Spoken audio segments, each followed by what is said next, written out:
Mutual Broadcasting System presents The Mysterious Traveler. Written, produced, and directed by Robert A. Arthur and David Copen. And starring tonight two of radio's foremost actors, Ralph Bell and Charlotte Holland, in Killer at Large.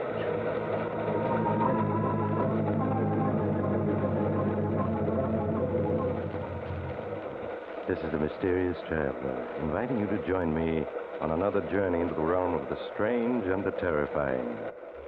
I hope you will enjoy the trip, that it will thrill you a little and chill you a little. So settle back, get a good grip on your nerves, and be comfortable, if you can, as we drop in on a very clever gentleman. A gentleman who perfected an ingenious plan to be rid of people he disliked without ever having to suffer for it. I call his story Killer at Large.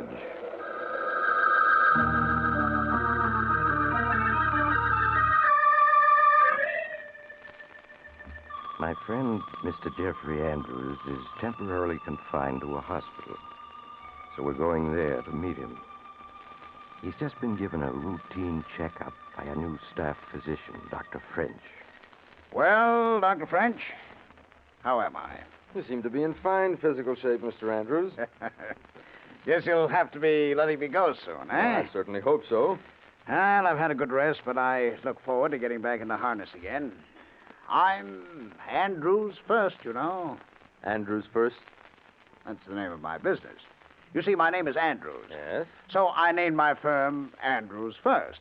And all my advertising carried the line. When you think of building materials, think of Andrews First. Oh, yes. Very clever. Used to drive my competitors crazy with my advertising.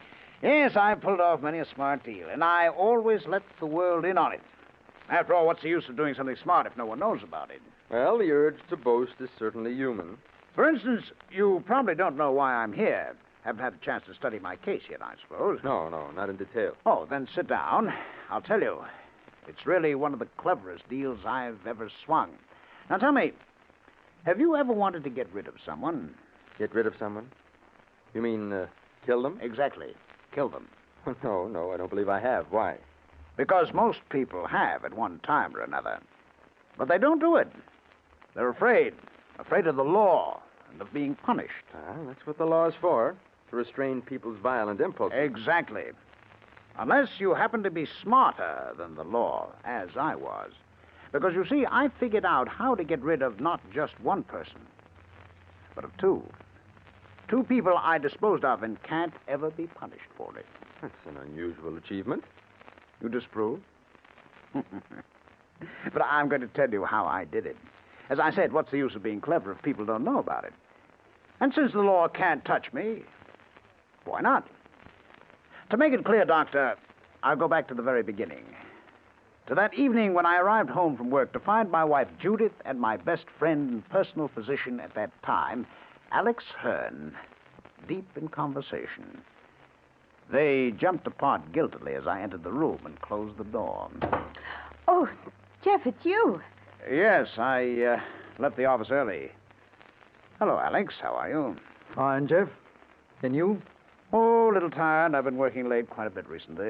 Yeah, so Judith was saying. So what's this about you buying a share in a new invention that's going to make you richer than Rockefeller? I've picked up a half interest in a new system of television, Alex. 3-dimensional television. In color. Sounds big. Big. It's colossal, man. It's still in the blueprint stage, but we'll iron the bugs out soon. But what were you two plotting so busily when I came in? Plotting? Well, dear, we were just talking. Nothing serious. I was giving Judith a little professional advice, that's all. Oh, don't you feel well, darling?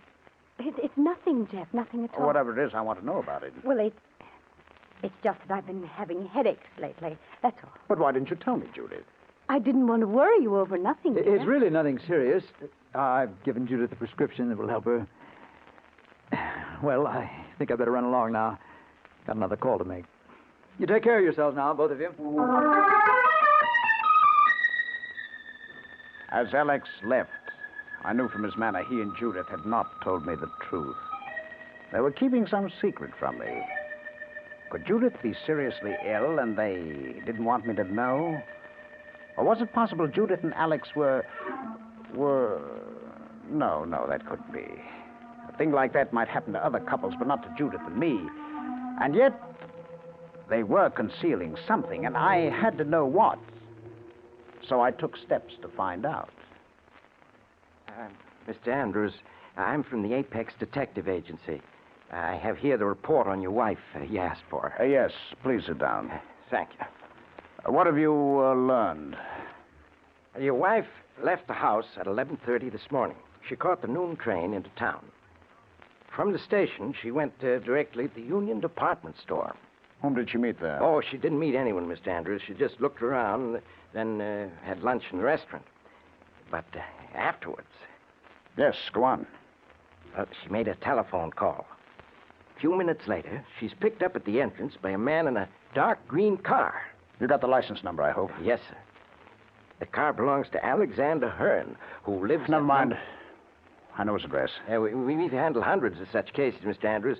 I suppose you'll want me to keep following it till I get all the necessary evidence. No. I know what you're thinking. It's not so. Yeah, and naturally I sympathize, Mr. Andrews. Of course, it's a shock to learn your wife is deceiving you, and... Why, you... Stop! You're joking me. It isn't so. Do you hear? My wife loves me. There's nothing between them. Nothing! I didn't mean anything. I just thought you'd want me to... Get out of here. There's nothing between them. How easily I'd said that. And yet, why should Judith meet Alex secretly in town? Where had they gone after they had eluded the detective? I wanted to trust her, but what was their secret? I had to find out. That night, when I returned home, I casually questioned Judith. What did you do with yourself today, darling? Oh, I got so bored I went into town for some inexpensive window shopping. Oh, why didn't you phone me? I'd have taken you to lunch. Well, I knew how busy you were, dear, so I ate by myself. What did you do after lunch? Taking a show? No, just window shopped. Then came home on the 4:00 train. Sounds like a lonely day. You should have taken someone with you. Well, I didn't decide to go until the last moment. Anyway, I like to window shop alone. Jeff, you look so strange. Aren't you feeling well? I'm all right. Just a little tired. Oh, poor darling. You're working much too hard these days. You must stop it, Jeff. Really, you must. I settled down, pretending to read, but my mind was spinning tormentedly.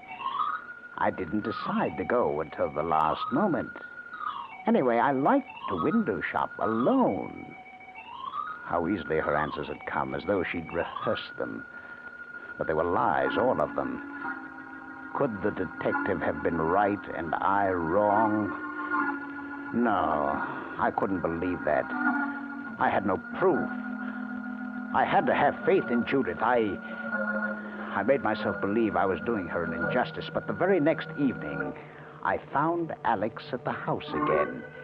He and Judith were walking in the garden, speaking together in low tones, so secretly they didn't even notice me. Now, Judith, you must listen to me. No, Alex, I won't. I tell you, we can't go on like this. But if we're careful, Jeff may never find out. But he's bound to. People will begin to notice and talk. Sooner or later, Jeff will know that something's wrong. And the longer we wait, the worse it'll be in the end. I know. Oh, Alex, I can't bear to hurt him. Oh, Judith, I understand how you feel, but it can't be helped. Now, I have a plan worked out that can't fail. A plan, Alex? 2 psychiatrists who are friends of mine will sign the papers, and Jeff will be quietly committed to a private sanitarium. We'll make him think it's just for a short rest. He'll never suspect a thing. Oh, Alex, I couldn't. But we can't go on hiding the truth from him like this. Believe me, Judith, it's the only way out. All right, I'll do whatever you say. But we mustn't let Jeff suspect what's happening.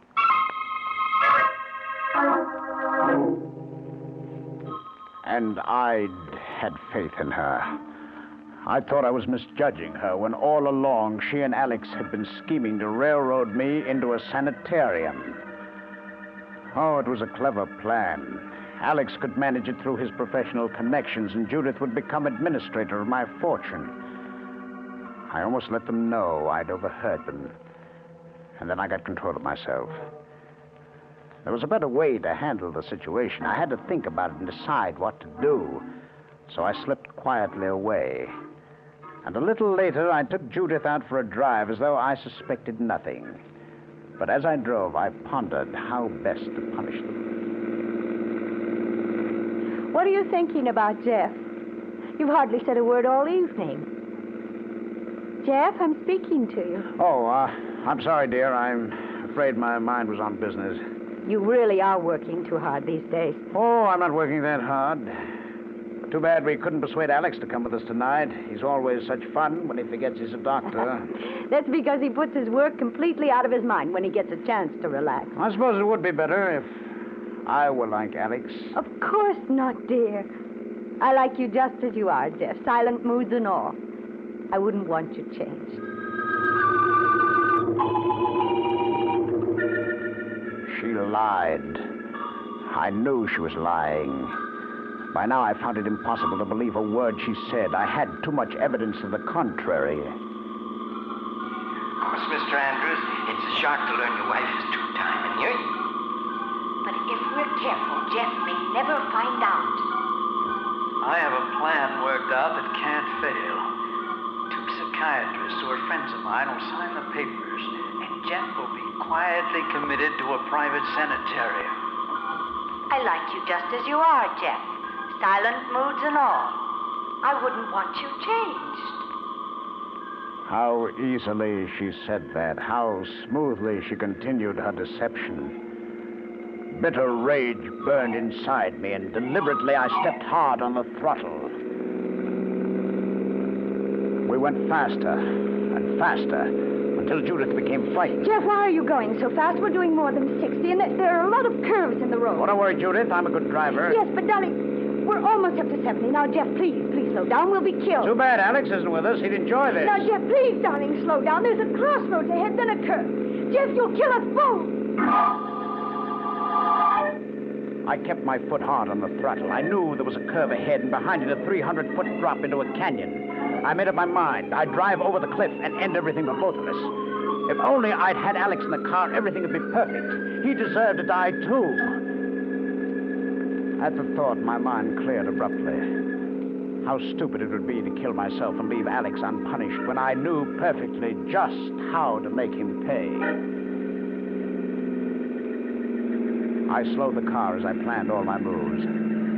They were going to try to commit me to a home, were they? All right. I'd fall in with their plot. I'd actually help them by pretending to be unbalanced.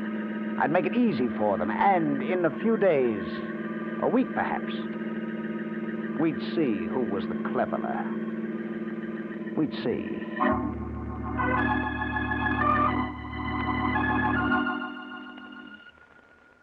Alex, I tell you, there's millions in this new system of television, maybe billions. Darling, you're speaking so loudly. Everyone in the restaurant is watching. Well, let them. What does it matter?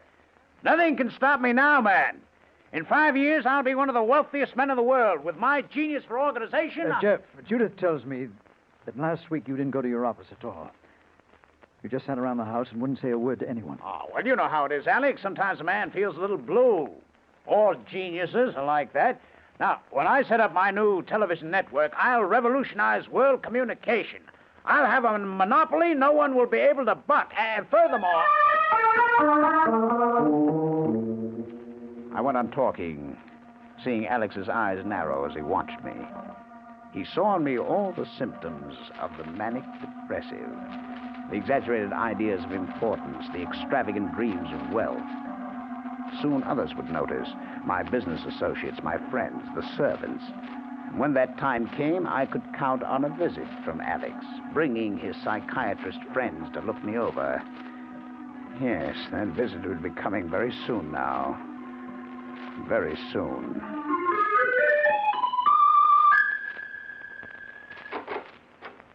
Jeff, darling, Alex has come to see you. He has 2 friends with him. Hello, Jeff, old man. How are you? Oh, just fine, Alex. For the last month, I've been working on the plans for my television network. It's going to be the biggest thing of the century. Jeff, I want to talk to you.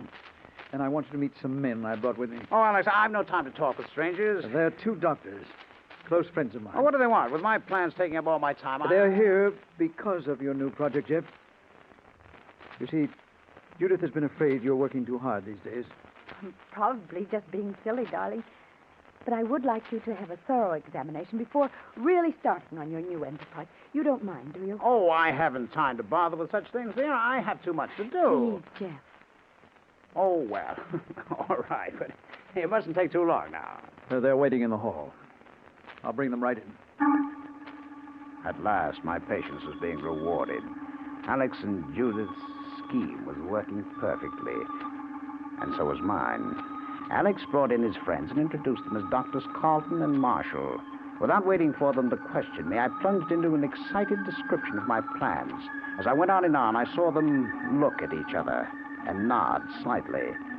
Then, as though they were satisfied, Dr. Marshall brought the conversation to a close. That'll be enough for the time being, Mr. Andrews. I should like to continue this discussion another time. But, Doctor, I haven't finished telling you of my plans yet. You need some rest, Jeff. Yes, dear, you look so tired. Let me take you to your room. Well, all right, Judith, but I can't rest long. I have too much work to do. Alex, watch him carefully. There should soon be a definite change. The elated mood should give way to despondency. After that...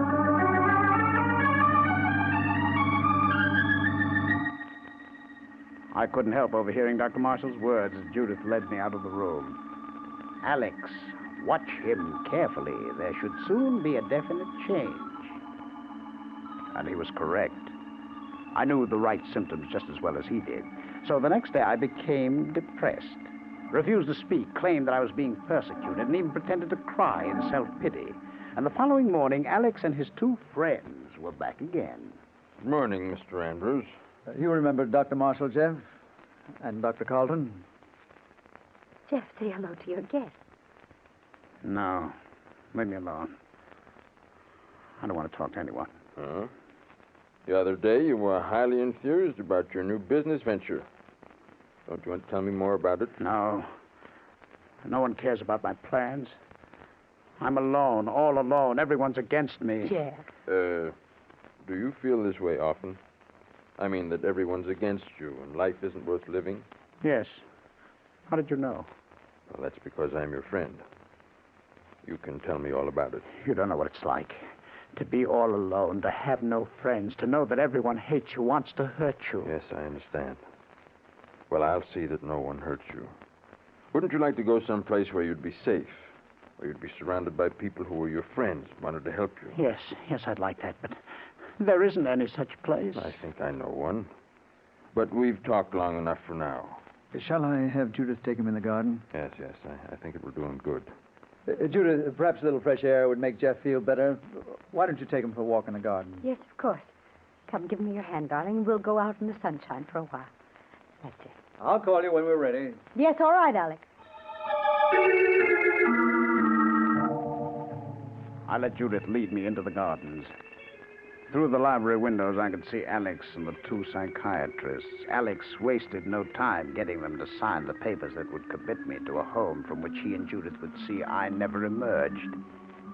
But he didn't know that the signing of those papers meant my scheme had succeeded, not his. After a few minutes, Alex came to the door and called. Judith, will you bring Jeff in now? Yes, all right. Come along, dear. All right, I'll come. Oh, Jeff, we've been talking things over, and Dr. Marshall knows a place where you would be very happy. Yes, Mr. Andrews. Small rest home upstate. You'll be able to get a good rest there among friends. Anything, I don't care. No reason you shouldn't go up today. Alex can drive you up this afternoon. I don't care when we go. Nothing makes any difference to me. And, darling, in a little while you'll be home again. Feeling so much better. Come, Jeff. Judith and I will help you pack. Yes, give me your hand now, Jeff, and we'll go with Alex to your room and pack your things. And we'll go with Alex to your room to pack your things. My best friend and my loving wife. And they couldn't wait to get rid of me. But I was smiling to myself in triumph as Judith opened the door to my room. Come in, dear. Now, you just sit down and we'll take care of everything. Now, you must have courage, Judith. It's almost over. I think 2 bags will be enough for now. If Jeff needs anything later, you can take it to him. Yes, Alex. Jeff, dear, what suits would you like? Jeff, what are you looking in that golf bag for? Just something I've been keeping here. I've got it now. Jeff, a revolver. Yes. And fully loaded. Well, what do you want the gun for, Jeff? Here, give it to me. I'll take care of it for you. Stay where you are. That's better. I want to talk to you. I've been waiting quite a while for this moment. What are you saying? Oh, come, Judith. You don't have to pretend anymore. Jeff, let me have that gun. I want you to stand still or I'll shoot. Alex, he means it. Yes, I do mean it. Your little plot's been an extremely clever one. Oh, little plot. What do you mean? The idea of having me committed so you two could be rid of me. But you must admit I did help it along by my cooperation. Jeff, what are you talking about? It's no use pretending anymore, my dear. I've known everything for weeks. Ever since I overheard the two of you talking in the garden one evening. You heard us talking in the garden. Then that was why you almost killed yourself and me that night when you were driving so fast. Yes. I changed my mind because that would have left dear Alex still alive. Jeff, you don't understand that conversation you overheard. My best friend and my loving wife. Well, you'll be together without me, all right. But we'll be in different worlds. You're mad, really mad. Of course I am, my dear, of course. Haven't 2 reputable doctors signed papers testifying to the fact? Which in the eyes of the law relieves me of responsibility for my actions. You aren't going to... But I am. Oh, no, Jeff. Yes, my dear, yes. I'm going to give you both what you deserve. Death. Oh, no, Jeff, no. You're wrong, darling. You must There's listen nothing to us. to listen. But I shall be as considerate as possible, my dear. I shall punish Alex first. No, Jeff. We have been keeping a secret from you, but it's not the secret you think. You're wrong about the whole affair. I don't think so, Alex. Jeff, put that gun down. Jeff! Jeff! But, Jeff, you should have listened. You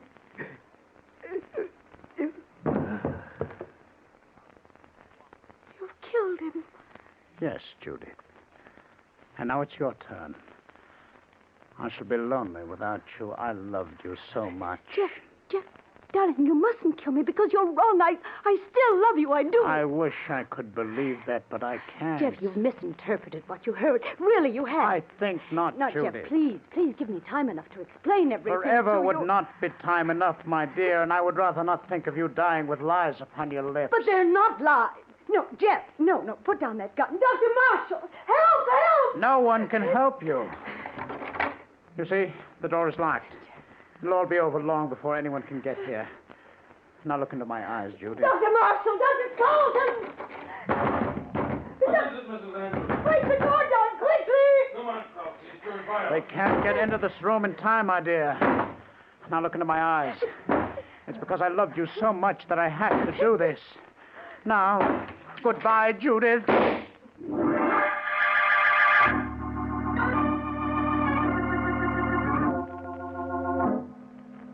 So, Doctor, that's how I did it. I pulled the trigger just as Dr. Marshall and Dr. Carlton broke the door down. Too late to save Judith. And you see the beauty of my plan, of course. It was perfectly safe. I was certified as being of unsound mind, so I couldn't be punished. Oh, naturally, for the last 2 years I've been confined here in this institution, but I haven't minded it, really. I've been gradually responding to treatment. I've been careful not to respond too fast, you see. And soon you'll be letting me go as cured. I'll be free as air.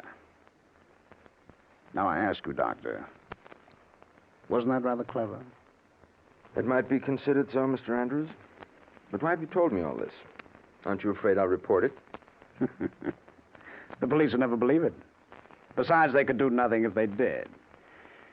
No, Doctor, I'm in the clear. I'll start a new life and take up my plans where I left off. That television invention is still waiting to be developed.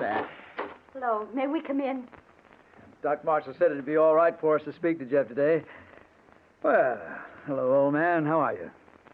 Judy. Alex. Oh, no. Darling, I'm so glad to be able to see you again at last. No. Now, You're not real. You're dead. Mr. Andrews. Send them away. They've no right to come back.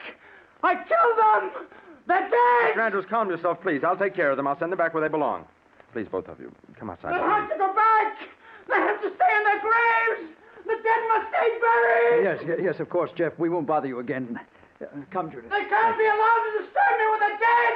I won't stand for it. I tell you, I won't stand for it. I won't stand for it. Oh, Alex, he still isn't well. We'd never have come, Dr. French, but we thought he was almost well. Yes, so did we. But we were wrong. Just a temporary improvement. He still believes that you were plotting against him and that he killed you for it. But you understand the truth, don't you? I think I do, yes. Well, he overheard us talking about his mental condition and trying to decide what to do about it. And he completely misinterpreted what he heard. And then he tried to shoot us and had to be brought here. And... Of course, Mrs. Andrews. But I'm afraid we'll never be able to make him believe the truth. Oh, Doctor, no. You see, in his mind, he's killed you.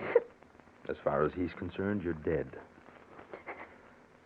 I'm afraid you must never see him again. He'll live out his life here, believing he has committed a murder for which he cannot be punished.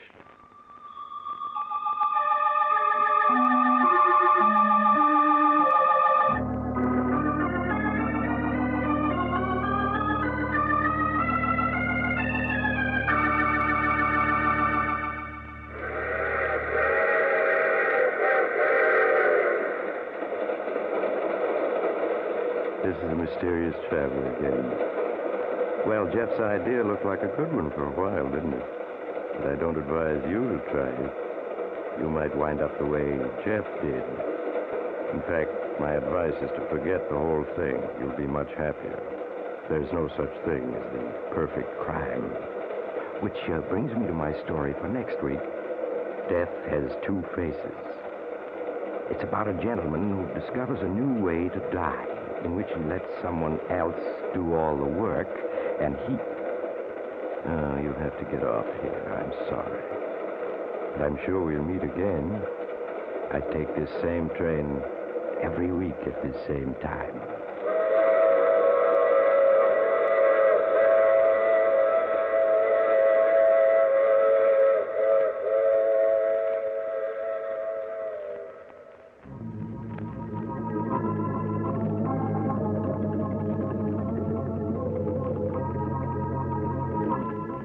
You have just heard The Mysterious Traveler, with a title role played by Maurice Tarplin. Others in our cast were Ralph Bell, Charlotte Holland, Nat Poland, and Chester Stratton. All characters in our story were fictitious, and any resemblance to the actual persons living or dead is purely coincidental.